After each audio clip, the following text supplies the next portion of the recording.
komeni da galera horri buruzko xehetasun batzuk ematea. Zeren galera hori ere ez baita edonolako galera. Esan nahi dut, Euskaldun gisa ukatu zaizkigu oinarrizko eskubide batzuek. Eta gainera jasarrik izan gera. Lehendabizi izan ginen esan dezagun konkistatuak edo okupatuak edo jasarriak eta diskriminatuak.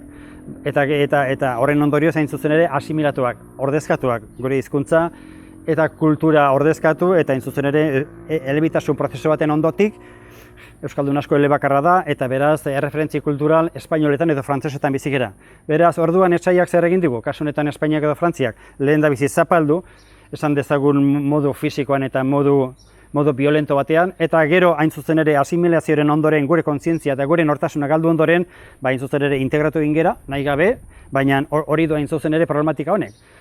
Klase borrokak edo genero borrokak ez duena, hain zuzen ere emakume bat zapaldua sentitzen den bitartean edo langile bat, hor badago beti ere sugar bat, hain zuzen ere beti badago kontzientzia bat oldartzeko. Baina kontua da, asimilazio prozesu hauetan, nazio arazo hauetan, ordezkapenaren ondotik, beretoiak hain zuzen, frantzesa bihurtu den beretoiak ez duela hain zuzen aldarririk eta ez dela matxinatuko Frantziaren kontra. Eta Galiziar espainolduari gauza bere ekartzen zaio, eta Euskaldun espainolduari eta frantzesari gauza bere ekartzen zaio. Beraz, uste dut, nabardura hauek egiten importantea dela, zeren gure problematika oso berezia delako, eta oso makurra eta oso perversoa delako alderdi hortatik. Ez digutelako bakarrik zapaltzen, baizik eta gero altxatzeko eta matxinatzeko geure gaitasuna ere zehatu egiten digutelako. Desegin, espainol bihurtzen garen neurrian, espainola gera, eta hain zuzen ere ez gara hasiko euskalduntasuna aldarrikatzen ez dugun hizkuntza bat izango litzatakelako, eta ez daukagun, edo bizi ez garen hizkuntza eta kultura batean gaudelako. Beraz, alderdiotatik hori da. Gero, egora horri nola aurregin, ze potentziali daukagun asimilazio prozesu luze baten ondotik, gauzak esan behar diren oso gaizkia dauzkagula, eta ez da gure kasua, bakarrik munduan milaka hizkuntza eta kultura daude desagertzeko zorian, eta haiek ere antzera daude.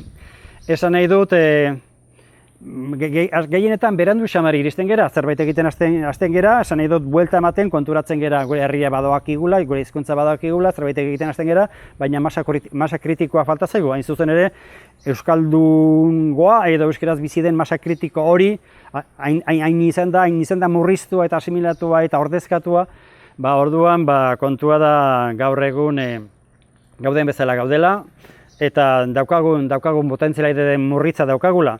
Alata guztiz ere, garai bateko herri euskaldunaren hondakinak badauzkagu, UEMako herri euskaldunak izan daitezke horren erakusle, eta gero azken 50 urte hauetan euskalgintzak ere egin du bere lana, eta abertzaletasunak ere bai, eta orduan erabat suntsitu ez gintuzten ez gero, eta hondakin horiek gehi, azken urteetan egindako susperraldia batuta, badaukagu olako indartxo bat, olako masa kritiko minimoa badaukagu, mundu abertzalean gehiago, Euskadiri dagokionez, ez beste eremuetan, eta mundu euskaldunari ere zenbait lekutan badago. Beraz kontua da, dauzkagun baliabide, edo geratu zaizkigun baliabide horiek ondo baliatzea, eta batez ere zentzu politiko eta ideologiko batean planteatzea guzti hau, eta ez arazo linguistiko eta kultural bezala baizik